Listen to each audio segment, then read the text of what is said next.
My name is Martin Wolf. I'm the Chief Economics Commentator of the Financial Times.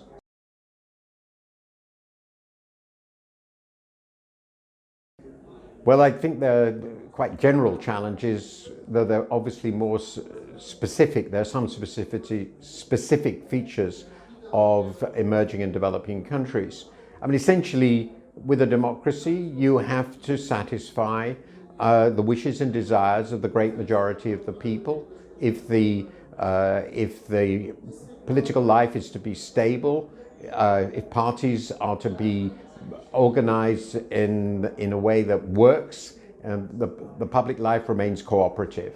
So the crucial question is, if you have a market economy, does it generate sufficiently widely shared benefits, sometimes called inclusive benefits, for the whole population, or is it actually for a very limited few?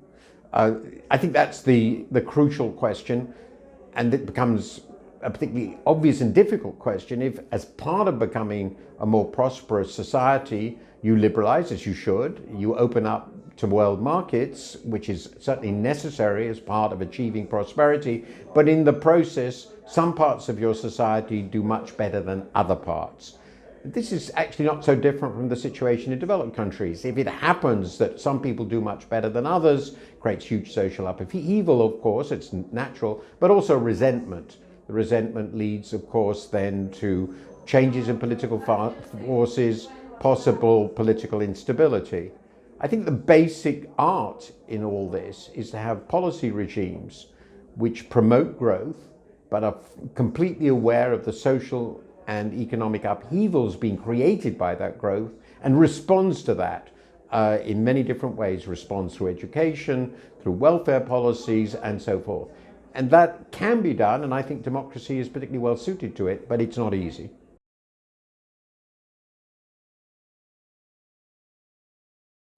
Well, I think the first and most important thing is to have a very dynamic society and economy. The rapid growth is a necessary condition for giving people better lives. In a richer country, one that's getting richer rapidly, there are far more opportunities for people to lead better lives.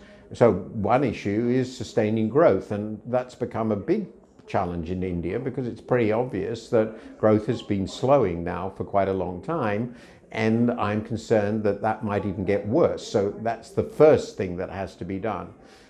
I think that requires quite radical reforms, a whole new stage of reform, as well as rectifying some of the mistakes made in the past, particularly in the financial sector, but also, as I said, crucial new areas that have to be resolved, new efficiencies have to be introduced. And then, of course, in politics, India has a well-established democracy, but it is a matter of preserving core institutions and making sure that they work better and better and better over time, become more sophisticated, more responsive. I'm thinking here of the legal system. I'm also thinking of core infrastructure systems in the country, like power, all these other things that people care about. Essentially, development, both political and economic, depends on balancing economic development with political development. And political development is a whole range of institutions. And it's clear that India now has got to a whole new set of challenges in this regard.